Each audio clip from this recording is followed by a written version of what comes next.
ഏതെങ്കിലും ഒരു പെൺസിംഗുമായിട്ട് sexual ഏർപ്പെടാറുണ്ടോ? Living together ഉണ്ടോ? ഇല്ല. അപ്പം മനുഷ്യൻ മാത്രമേ ഉള്ളൂ. അൺനാച്ചുറൽ. പുറമേ പറയാൻ പറ്റില്ലല്ലോ. അവരെന്താണ് തീരുമാനിക്കുന്നത്, രണ്ടുപേരും അങ്ങോട്ടുള്ള ഇഷ്ടത്തിന്റെ കാര്യങ്ങളെ അവർ തമ്മിലേ അറിയാം. പക്ഷെ അവരുടെ ഇഷ്ടമാണ്, അവരുടെ ഇഷ്ടത്തിൽ നമ്മൾ തടസ്സം വയ്ക്കാൻ പാടില്ല. അതാണ് എൻ്റെ ഇന്നത്തെ നിലപാട്, ഇന്നത്തെ കാര്യങ്ങൾ, ജീവിതത്തിലെ ഓരോ പെൺകുട്ടികൾ അനുഭവിക്കുന്ന ദുരിത കാഴ്ചകൾ, വിസ്മയ, മറ്റേ വിവഞ്ചിത, അങ്ങനെയൊക്കെയുള്ള വിചാരിച്ചിട്ട് അതൊക്കെ കിടന്ന് പെട്ട പാട് കണ്ടില്ല. ഇതിങ്ങനെ കൂടുതൽ ഇങ്ങനെ കേട്ടോണ്ട് വരികയാണ്. അപ്പൊ അതിനെപ്പറ്റി യോജിക്കാനും പറ്റില്ല, അനുകൂലിക്കാനും പറ്റില്ല, പ്രതികൂലിക്കാനും പറ്റാത്ത ഒരവസ്ഥയുണ്ട്. അല്ല, ആ കുടുംബത്തിലെ അച്ഛനും അമ്മയ്ക്കും അതിനോട് അവര് ആഗ്രഹിക്കുന്ന അങ്ങനെ ആയിരിക്കുകയല്ലോ. അവർക്കും മക്കളെ വളർത്തുമ്പോൾ കുറച്ച് ഓരോ ആഗ്രഹങ്ങൾ ഉണ്ടാവുമല്ലോ. അത് അവരവരുടെ ആഗ്രഹമല്ലേ. ഇവിടെ നിയമപരമായിട്ട് അതൊന്നും നിരോധിച്ചിട്ടില്ല. പിന്നെ അത് ചർച്ചാവിഷയ ആക്കേണ്ട പ്രശ്നമേ ഇല്ല.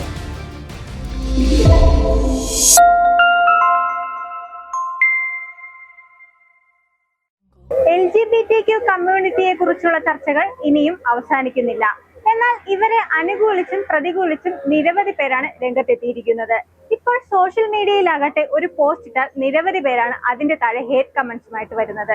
എന്നാൽ ഇവരെ അനുകൂലിക്കുകയാണോ പ്രതികൂലിക്കുകയാണോ പൊതുജനം ചെയ്യുന്നതെന്ന് അവരോട് തന്നെ നമുക്ക് ചോദിച്ചറിയാം. അത് യോജിക്കുന്ന വെച്ചാൽ അവരെന്താണ് വിചാരിക്കണം എന്നുള്ളത് നമുക്കറിയാൻ പറ്റുന്നില്ല. നമുക്ക് പുറമേ പറയാൻ പറ്റില്ലല്ലോ. അവരെന്താണ് തീരുമാനിക്കുന്നത്, രണ്ടുപേരും അങ്ങോട്ടുള്ള ഇഷ്ടത്തിന്റെ കാര്യങ്ങളെ അവർ തമ്മിലേ അറിയാം. അല്ലാതെ പുറമേ നിൽക്കുന്നവർക്ക് ഒന്നും പറയാനുള്ള ഇതില്ല. ഒരുപാട് പേര് ഇങ്ങനെ സോഷ്യൽ മീഡിയയിലൊക്കെ ഇവര് പോസ്റ്റ് ചെയ്യുമ്പോൾ ഒരുപാട് പേര് കുറെ ഹേറ്റ് കമന്റ്സ് ഒക്കെ ഇടുന്നു. അവരെ ചീത്ത വിളിക്കുന്നുണ്ട്. അത് വിവരമില്ലാത്തോണ്ട് വിവരമുള്ളവരൊന്നും ഇങ്ങനെ ചീത്ത പറയൂല. കാര്യങ്ങൾ എന്താണെന്നുള്ള അവർ മനസ്സിലാക്കിയിട്ട് എന്തെങ്കിലും കാര്യങ്ങൾ കമന്റ് ചെയ്യാവും. അല്ലാതെ ഒന്നും അറിഞ്ഞൂടാതെ ചുമ്മാ കമന്റ് ചെയ്യുന്നതിൽ ഒരു കാര്യമില്ല. പറയുന്നുണ്ട് ഇതൊരു ഡിസോർഡർ ആണ്, അതായത് ഒരു അസുഖമാണ്, മെന്റൽ അസുഖമാണ്, ചികിത്സിച്ച് മാറ്റാനുള്ളതാണ്. അതിനോടെങ്കിലും എന്താണ് പറയുക? അത് ഈ പറയുന്നവർക്ക് അങ്ങനെ അവരാണ് ഹോസ്പിറ്റലിൽ പോകേണ്ടത്. അവരെ മെന്റാലിറ്റി എങ്ങനെയാണെന്നുള്ള അറിയാൻ പറ്റൂല. അവരാണ് ഇപ്പൊ നേരെ ട്രീറ്റ്മെന്റ് എടുക്കേണ്ടത്. അല്ലാതെ സോഷ്യൽ മീഡിയയിൽ കൂടെ അങ്ങനെ പറയേണ്ട കാര്യമൊന്നുമില്ല. അത് അവരവരെ ഇഷ്ടങ്ങളാണ്. അതിൽ അവരവര് ഇത് പറയാനുള്ള അവകാശമുണ്ട്. ഒരു പെണ്ണിനായിരുന്നാലും ശരി, ഒരു ആണിനായിരുന്നാലും പറയാനുള്ള അവകാശം അവർക്കുണ്ട്. അല്ലാതെ മറ്റുള്ളവർക്ക് പറയേണ്ട കാര്യമൊന്നുമില്ല അതെന്താണെന്നുള്ളത്. പിന്നെ അവർ ഓരോ കാര്യങ്ങൾ പറയുന്നത് വെച്ചാൽ നേരെ അവരാണ് ട്രീറ്റ്മെന്റ് എടുക്കേണ്ടത്. ഓരോ അങ്ങനെ ചീത്ത വാക്കുകളൊക്കെ പറയും. അതിനിപ്പം സോഷ്യൽ മീഡിയയിൽ നോക്കിക്കഴിഞ്ഞാൽ ഏതിനും ഒരു കാര്യങ്ങൾ എന്താണെന്നുള്ളത് ചിന്തിക്കാതെ ഒരു കാര്യങ്ങൾ പറയാം, ചീത്ത വാക്കുകൾ കൊണ്ട് അതിൻ്റെ താഴെ കൊടുക്കും. അതിൽ കാര്യമില്ല. അത് എല്ലായിടത്തും ഉള്ളത് തന്നെ. അത് മാറില്ല. അത് എല്ലായിടത്തും ഇങ്ങനെ നടന്നുകൊണ്ടിരിക്കും. അതിന് മാറ്റാൻ കൊണ്ട് ആരെ കൊണ്ടും കഴിയില്ല. മാറണമെങ്കിൽ അവർ തന്നെ തീരുമാനിക്കണം. മാറണം. ഒരു പെണ്ണായിരുന്നാലും ശരിയാണ്, ഒരു ആണായിരുന്നാലും ശരിയാണ്, അവർ തീരുമാനിക്കണം. ഇതിങ്ങനെ നമ്മൾ ചെയ്യുന്നത് ശരിയല്ല, തെറ്റായിട്ടുള്ള കാര്യങ്ങൾ നമ്മൾ സോഷ്യൽ മീഡിയയിൽ പറയാൻ പാടില്ല. ഇപ്പം എല്ലാവരും ഫേസ്ബുക്ക് തുറന്നു കഴിഞ്ഞാൽ ഓരോ കാര്യങ്ങൾ വരും. നമ്മൾ ആവശ്യമുള്ളത് മാത്രം ഷെയർ ചെയ്യുക, ആവശ്യമില്ലാത്തത് ഷെയർ ചെയ്യാൻ പാടില്ല, അല്ലേ? ഇപ്പം എല്ലാത്തിനും ഒരു ഷെയർ ചെയ്തുകൊണ്ടിരുന്ന് കഴിഞ്ഞാൽ പിന്നെ അതിൽ കാര്യമില്ലല്ലോ. അത് അങ്ങനെ ചെയ്യണവർക്ക് അതിനെ കൊണ്ട് ട്രീറ്റ്മെൻറ്റ് ചെയ്യണം. അങ്ങനെയുള്ളവർക്ക് കൊണ്ട് ട്രീറ്റ്മെൻറ്റ് ചെയ്യണം. എല്ലാത്തിനും ആവശ്യമില്ലാത്തതിനെല്ലാം ഷെയർ ചെയ്യണം. അല്ല, ആവശ്യത്തിന് എന്താണെന്നുള്ളത് നമ്മൾ ആലോചിക്കും. ഇത് ഷെയർ ചെയ്യാമോ, ചെയ്യണ്ടേ എന്നുള്ള നോക്കിയിട്ട് മാത്രമേ ഷെയർ ചെയ്യാവൂ. ഇല്ല ഷെയർ ചെയ്തിട്ട് ഒരു ലൈക്കും കൊടുത്തിട്ടൊന്നും കാര്യമൊന്നുമില്ല. അതാണ് നടന്നു പോകുന്നത്. സിംഗവും പെൺസിംഗും ഇണചേരാറുണ്ടോ? ഞാൻ ചോദിക്കുന്നത്, മനുഷ്യൻ human is natural being. Human is natural being. Animals are natural being. ഏതെങ്കിലും ഒരു പെൺസിംഗുമായിട്ട് സെക്ഷൽ ഏർപ്പെടാറുണ്ടോ? ലിവിൻ ടുഗദർ ഉണ്ടോ? ഇല്ല. അപ്പം മനുഷ്യൻ മാത്രമേ ഉള്ളൂ. Unnatural being. ഇല്ല. ആൺസിംഗങ്ങൾ സെക്ഷൽ ഏർപ്പാടല്ല. കമ്മ്യൂണിറ്റി അവര് ഒരുമിച്ച് ലിവിൻ ടുഗദർ അല്ല. ഫിഷിനെ നോക്കുക, അവരെങ്ങനെയാണോ?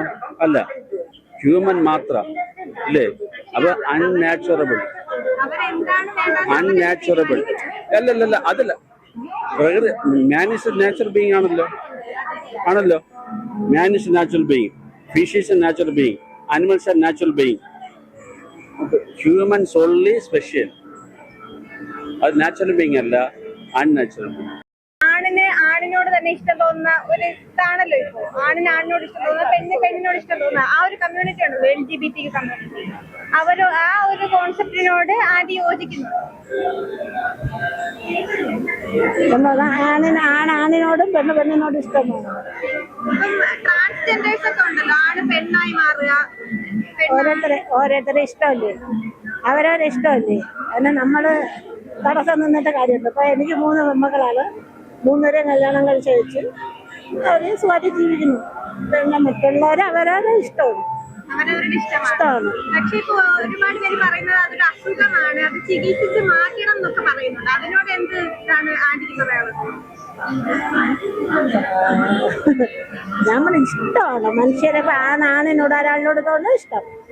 എല്ലാവരും മനുഷ്യരാണ്. അവർക്ക് അവരുടെ തോന്നുന്ന ഇഷ്ടം. ഇന്നത്തെ ലോകത്ത് ഇപ്പൊ സ്വർണ്ണാഭരണമൊക്കെ കൊടുത്ത് കല്യാണം കഴിച്ചേക്കുന്നു. അവരെ ജീവിതങ്ങൾ കണ്ടില്ലേ?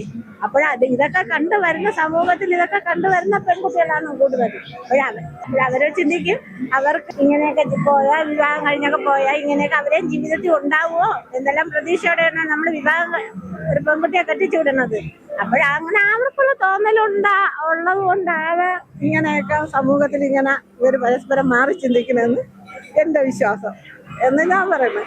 എനിക്ക് അതിനോട് പിന്നെ ഇഷ്ടം കാണുന്ന അവരവരെ ഇഷ്ടം. ഇന്നത്തെ സമൂഹത്തിൽ നടക്കുന്ന പ്രശ്നങ്ങളെ അനുസരിച്ച് മനസ്സിലാക്കിക്കൊണ്ട് ഒരേ 3 പെൺകുട്ടികൾ അമ്മ എന്നുള്ള നിലയിൽ ഞാൻ പറയുന്ന അവരവരെ ഇഷ്ടം. ഇപ്പൊ എന്റെ മോളങ്ങളെ പോകാൻ ഞാൻ സമ്മതിക്കില്ല. അതിന് താല്പര്യം കാണൂല. അതെന്നെ കല്യാണം അവരുടെ ഇഷ്ടമാണല്ലോ. അവര് വിവാഹം കഴിഞ്ഞു പോയി. 3 പേര് കല്യാണം കഴിഞ്ഞതാണ്. പറഞ്ഞിരുന്നെങ്കിൽ അവരൊരു ഇഷ്ടമാണ്. ഇപ്പൊ ഒരു കുടുംബത്തിൽ കെട്ടിച്ചു വിടുന്നു, ഇഷ്ടമല്ലാതെ ഒരു ബന്ധത്തിൽ ചെന്ന് ഏർപ്പെടുന്നു. ആ പെൺകുട്ടിയുടെ ജീവിതം എങ്ങനെയാണ് അവസാനിക്കുന്നത് നമ്മൾ കാണുന്നുണ്ട്. നമ്മളെ കൊണ്ട് കഷ്ടപ്പെട്ട് ഞാനിത് ഇതില് 10 കൊല്ലം കൊണ്ട് ലോട്ടറി കച്ചവടം ചെയ്തുകൂടെ നടക്കണേന്ന്. 10 രൂപ പ്രൈസ് ഇല്ല. എന്നും കാലിത്തൊലിയിലോ നടന്ന് കഷ്ടപ്പെട്ട് വാടകയും കൊടുക്കാതെ വീട്ടുകാർ വാടക കൊടുക്കാത്തോണ്ട് അടിച്ചിറക്കി വെളിയിലിട്ടേക്കുന്ന അവസ്ഥയാണ് ഞാൻ. എന്നാലും ഞാൻ പറയുന്നു, അവരവരെ ഇഷ്ടമാണ്. അവരവരെ ഇഷ്ടമാണ് അവരവർ ജീവിക്കുന്നത്. വേറെ ആരെയും ബുദ്ധിമുട്ടിക്കുന്നില്ല. ഇപ്പൊ ബിഗ് ബോസിൽ 2 പെൺപിള്ളേര് കണ്ടില്ലേ? അവരെ എന്റെ പഠിച്ച മനോഹരമായിട്ട് നല്ല 2 കുട്ടികൾ അവർ ജീവിച്ചു പോണു. നല്ല കുട്ടികളല്ലേ, അവർക്ക് നല്ല കുടുംബജീവിതം ഉണ്ടാവൂലേ? പക്ഷെ അവരുടെ ഇഷ്ടമാണ്.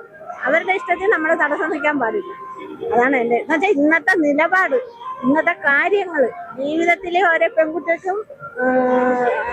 പെൺകുട്ടികൾ അനുഭവിക്കുന്ന ദുരിത കാഴ്ചകൾ, വിസ്മയ, മറ്റേ വിവഞ്ചിത, ഇങ്ങനെയൊക്കെ ഉള്ള കെട്ടിച്ചയച്ചിട്ട് അതൊക്കെ കിടന്ന് പെട്ട പാട് കണ്ടില്ലേ? അത് അങ്ങനെ മരിക്കണേക്കാളും അവരൊരു ഇഷ്ടത്തിന് പോണതാണ് ഇഷ്ടം. ആണിനോട് തോന്നിട്ട് പെണ്ണിനോട് തോന്നിട്ട് സമൂഹം അങ്ങനെയാണോ അങ്ങനെ ആവുന്നത്. ഞാൻ അതേ പറയുന്നുള്ളൂ. തെറ്റുണ്ടെങ്കിൽ തെറ്റ്, ശരിയാണെങ്കിൽ ശരി. പെണ്ണിനോട് തന്നെ പ്രേമം തോന്നുക, അതിനോട് ആന്റി യോജിക്കുന്നുണ്ടോ യോജിക്കുന്നില്ലേ എന്നുള്ളൊരു? യോജിക്കുന്ന പറഞ്ഞാല് ഇപ്പോഴത്തെ തലമുറയെ പറ്റി പറഞ്ഞാല് കൂടുതലും ഇപ്പോഴത്തെ തലമുറ പണ്ടിത് ഇത്രയൊന്നും കേൾക്കാനില്ലായിരുന്നു. പക്ഷെ ഇപ്പൊ കൂടുതൽ ഇങ്ങനെ കേട്ടോണ്ട് വരികയാണ്. അപ്പൊ അതിനെപ്പറ്റി യോജിക്കാനും പറ്റില്ല, അനുകൂലിക്കാനും പറ്റില്ല, പ്രതികൂലിക്കാനും പറ്റാത്ത ഒരവസ്ഥയാണ്.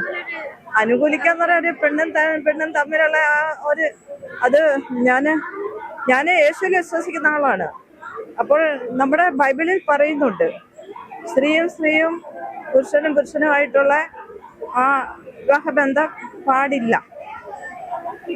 അത് പറയുന്നുണ്ട്. അത് ഈ ലോകത്ത് അപ്പൊ അത് തെറ്റാണ്. അത് സന്തോഷമായിട്ട് ജീവിക്കുന്നുണ്ട്. അത് സന്തോഷമായിട്ട് ജീവിക്കുന്നുണ്ടെങ്കിൽ നല്ലതാണ്. പക്ഷെങ്കില് എല്ലാരും അത് അക്സെപ്റ്റ് ചെയ്യുന്നില്ല, അംഗീകരിക്കുന്നില്ല. നമുക്ക് എല്ലാവരുടെയും ചിന്താഗതി രണ്ട് പെൺകുട്ടികൾ തമ്മിലുള്ള അത്, പിന്നെ അവരുടെ തലമുറ അവരെങ്ങനെ വരും കാലത്ത് അതെങ്ങനെ, അപ്പൊ അതൊക്കെ ഈ മാതാപിതാക്കൾ ഇല്ല. അവരവരുടെ സന്തോഷത്തിന് തീരുമാനം എടുത്തത്.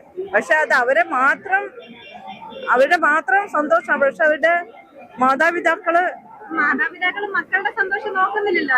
അതന്നെ നോക്കുന്നില്ല. എന്നാലും അവർക്കൊരു മനസ്സിനെപ്പോഴും ഒരു വേദനയാണ്. പക്ഷെ നമ്മൾ ഇപ്പോഴത്തെ ഈ വരും തലമുറയെ അത് നമ്മള് അംഗീകരിക്കുന്നു. എന്നാന്ന് ചോദിച്ചാൽ അത് നമ്മളിപ്പോ അംഗീകരിക്കാതിരുന്നിട്ട് കാര്യമില്ല. നിയമം ഇപ്പൊ നമ്മുടെ റൂള് പറയുന്നുണ്ട്. റൂള് ഇവർക്ക് ഇങ്ങനെയുള്ള വിഭാഗത്തിന് അനുകൂലമായിട്ട് നിൽക്കുകയാണ്. അപ്പൊ പിന്നെ എല്ലാം ഉള്ളവർക്ക് പിന്നെ മറ്റുള്ളവർ പറഞ്ഞിട്ട് കാര്യമില്ല, പറയാൻ പാടില്ല. മാതാപിതാക്കള് സമ്മതിച്ച് ഇപ്പൊ ഒരാണിനെ കെട്ടിച്ചു കൊടുക്കുകയാണെങ്കിൽ അവിടെ സ്ത്രീധന പീഡനവും ആത്മഹത്യയും ഒക്കെ നടക്കുന്നില്ല. അതെല്ലാം നടക്കുന്നുണ്ട്. ഒരു സമയത്ത് പെണ്ണും ഇപ്പൊ ബിഗ് ബോസിൽ തന്നെ കണ്ടിട്ടില്ല, ആദില നൂറ് അവര് സന്തോഷമായിട്ടാണ് ജീവിക്കുന്നത്. അവര് സന്തോഷമായിട്ടാണ് ജീവിക്കുന്നത്. പക്ഷെ അവരുടെ ഇതുകൊണ്ട് ആ തലമുറ തീരുവ, അതങ്ങ് തീരുവല്ലേ? അവർക്ക് കുട്ടികളുണ്ടാവോ? അവര് ചിന്തിക്കുന്നില്ലെങ്കിൽ അങ്ങനെ എല്ലാരും ചിന്തിച്ചാ വരും കാലം എങ്ങനെയാ? എല്ലാ പെൺകുട്ടികളും എല്ലാ ആൺകുട്ടികളും ഇതേ രീതിയിൽ പോയാല് വരും കാലം തലമുറ ഉണ്ടാവോ? ഞാൻ യോജിക്കുന്നില്ലെന്നല്ല, ഞാന് അത് പരിപൂർണമായിട്ടും അംഗീകരിക്കുന്നില്ല. കുറച്ചു ഭാഗം അവരുടെ സന്തോഷത്തിന് വേണ്ടി ഒന്നാമത്തെ ബാക്ക്ഗ്രൗണ്ട്, അവരുടെ വീട്ടിലെ പ്രശ്നങ്ങള്, ഇതൊക്കെ കൊണ്ടാണ് ഈ കുട്ടികൾ ഇറങ്ങി വന്നിട്ട് അവരിങ്ങനെ ആകുന്നത്. പറഞ്ഞു മനസ്സിലായോ? മിക്കവർക്കും അവരുടെ ബാക്ക്ഗ്രൗണ്ട് ശരിയാവില്ല, അന്ന് വീട്ടിൽ പ്രശ്നങ്ങളുണ്ടാവും. അപ്പൊ അങ്ങനെ കൂട്ടുകാരിയായിട്ട് സംസാരിച്ച് ഇങ്ങനെ സംസാരിച്ചാണ് അവർ ഇങ്ങനെ ഇതിലെത്തുന്നത്. അങ്ങനെയാണ് എന്റെ അഭിപ്രായം. ഇവരെങ്ങനെ ആകുന്നതിൽ മാതാപിതാക്കൾക്ക് ഒരു പങ്കുണ്ട്. പിന്നെ സമൂഹം അംഗീകരിക്കുന്നു, ജനം അംഗീകരിക്കുന്നു, റൂൾ അംഗീകരിക്കുന്നു. നമ്മുടെ കോടതിയെല്ലാം ഇവർക്ക് അനുകൂലമായിട്ടാണ് നിൽക്കുന്നത്. പിന്നെ നമ്മളായിട്ട് എന്തിനാണ് ഇത്?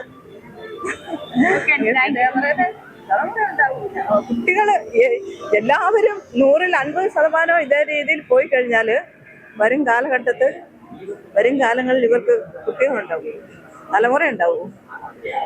അതൊക്കെയാണ് ചിന്തിക്കുന്നത്. അതിനോട് യോജിപ്പില്ല. വീട്ടിൽ കയറ്റാൻ കൊള്ളാത്തവരാണ്. വീട്ടിൽ കയറ്റാൻ കൊള്ളാത്തവരെന്നല്ല, ഈ ഒരു ബന്ധം. അതെന്തുകൊണ്ടാണ് ആന്റി യോജിക്കാത്തത്? അല്ലാതെ തന്നെ നമുക്ക് സ്ത്രീകളും പുരുഷന്മാരും ആവശ്യത്തിനുണ്ടല്ലോ. അത് സമൂഹത്തിൽ അതിനല്ലേ സ്ഥാനം കൊടുക്കുന്നത്. അത് നമ്മള് പണ്ട് മുതലേ കേട്ട് വരുന്ന കാര്യമായതുകൊണ്ട് ഇപ്പൊ അവരുടെ ഐഡന്റിറ്റി അവരൊരു സ്റ്റേജിൽ എത്തുമ്പോഴാണ് തിരിച്ചറിയുന്നത്. അപ്പൊ അതിന് എന്തുകൊണ്ട് നമുക്ക് അംഗീകരിച്ചുകൂടാ? അവർക്കൊരു കുടുംബമായിട്ട് ജീവിക്കാൻ പറ്റുമോ? ഡിപ്പെൻഡ്സ് ഓൺ ആ പേഴ്സണെ ഡിപ്പെൻഡ് ചെയ്തല്ലേ ഇരിക്കുന്നത്. അവർക്ക് താല്പര്യം ഇല്ലെങ്കിൽ അവരത് അങ്ങനെ ജീവിക്കുന്നതിന് എന്ത് തെറ്റാവുന്നത്? അല്ല, ആ കുടുംബത്തിലെ അച്ഛനും അമ്മയ്ക്കും അതിനോട് അവര് ആഗ്രഹിക്കുന്ന അങ്ങനെ ആയിരിക്കുകയല്ലോ. അവർക്കും മക്കളെ വളർത്തുമ്പോ കുറച്ച് ഓരോ ആഗ്രഹങ്ങൾ ഉണ്ടാവുമല്ലോ. ഇങ്ങനെ മക്കള് പോകുന്നത് ശരിയാണോ? അവര് ഹാപ്പി തന്നെ. അത് കുറച്ചുകൂടെ അങ്ങോട്ട് കഴിയുമ്പം, ഈ ചെറുപ്രായത്തിൽ അവർക്ക് സന്തോഷം കിട്ടുമായിരിക്കും. കുറെ കൂടെ കഴിയുമ്പോഴാണ് അവർ അതിന്റെ ദോഷവശം എന്താണെന്നുള്ളത് മനസ്സിലാക്കുന്നത്. കുട്ടികളെ വേണമെങ്കിൽ അഡോപ്റ്റ് ചെയ്യാനുള്ള ഓപ്ഷൻസ് ഒക്കെ ഉണ്ടല്ലോ. ഓപ്ഷൻസ് ഇല്ലാതെ ഓപ്ഷനൊക്കെ ഉണ്ട്. എന്നാലും അവരവർക്കുണ്ടാകുന്ന കുട്ടികളെ പോലെ ഉള്ള ആ ഒരു സന്തോഷം, ഒരമ്മയാകുക എന്നുള്ള ആ ഒരു എല്ലാ സ്ത്രീകൾക്കും ഉള്ളതാണ്. അത് കിട്ടുന്നില്ലല്ലോ ഈ ബന്ധത്തില്. ഇതിനാണ് ഈ 25-ാം നൂറ്റാണ്ടിൽ ഇത്ര വലിയൊരു പ്രശ്നമാക്കുന്നത്. പക്ഷെ ഇപ്പോഴും ഒരുപാട് പേര് അതിനെ എതിർക്കുന്നവരുണ്ട്. അത് എന്തിനെ എതിർക്കുന്നതാണല്ലോ സമൂഹത്തിന്റെ ഒരു സ്വഭാവം. അത് അവരവരുടെ ആഗ്രഹമല്ലേ. ഇവിടെ നിയമപരമായിട്ട് അതൊന്നും നിരോധിച്ചിട്ടില്ല. പിന്നെ അതൊരു ചർച്ചാ വിഷയം ആക്കേണ്ട പ്രശ്നമേ ഇല്ല. ബിഗ് ബോസ് ഹൗസിൽ തന്നെ ബിഗ് ബോസ് കാണാറുണ്ടോ? ഇല്ല, പണ്ട് കണ്ടിട്ടുണ്ട്. ഇപ്പൊ ബിഗ് ബോസ് ഹൗസിൽ ലെസ്ബിയൻ കപ്പിൾസ് ആയിട്ട് 2 പേരുണ്ട്. അതായത് ആദിലയും നൂറയും. അപ്പം അവരെ വീട്ടിൽ കയറ്റാൻ കൊള്ളാത്തവർ എന്നുള്ളൊരു രീതിയിൽ അവിടെ ഒരു പ്രസ്താവന വന്നിട്ടുണ്ട്. അങ്ങനെ വീട്ടുകാർക്ക് അവരെ അകഴ്ത്തി നിർത്താൻ പറ്റില്ലല്ലോ. അവർ പ്രായപൂർത്തിയായിട്ടുള്ളവരല്ലേ. അവർക്ക് കോടതിയിൽ പോയി അതിന് അനുവാദം വാങ്ങിക്കാമല്ലോ. അനുവാദം വാങ്ങിച്ചിട്ടാണ് ഇപ്പോൾ ജീവിക്കുന്നത്. അവര് കോടതിയിൽ പോയിട്ട് അനുവാദം വാങ്ങിച്ചിട്ടാണ് ഇപ്പോൾ ജീവിക്കുന്നത്. അതല്ല, വീട്ടിൽ കയറ്റില്ല എന്നാണോ പറയുന്നത്? അവരുടെ വീട്ടിൽ കയറ്റില്ല. കയറ്റില്ലെങ്കിൽ അവര് സ്വതന്ത്രമായിട്ട് ജീവിക്കണം. എന്തിനാ അവരെ ഡിപ്പെൻഡ് ചെയ്യുന്നത്? ഇത്രയും ഒരു ധൈര്യത്തോടെ ഒരു തീരുമാനം എടുത്തൊരു തനിച്ച് ജീവിക്കാനുള്ള വഴി നോക്കണം. അവിടെ തെറ്റോ ശരിയെന്നല്ല, അതിപ്പം പുരാണകാലം തൊട്ടേയുള്ള സംഭവമാണ്. അപ്പൊ ഇത്രയും പുരോഗമിച്ചിട്ട് ഇതിനൊക്കെ ഒരു ഇഷ്യൂ ആക്കി സമൂഹത്തോട്ട് ചോദ്യം ചോദിക്കുന്നത് തന്നെ തെറ്റാണ്. വെറുതെ അവരെയും കൂടി ഇങ്ങനെ ഒരു സംഭവം അവർക്കറിയില്ലേ, നമ്മൾ പറഞ്ഞു കൊടുക്കുകയാണ് ഇങ്ങനെ ഒരു സംഭവം ഉണ്ടെന്ന്. അതുകൊണ്ട് ഇത് ഒഴിവാക്കുക.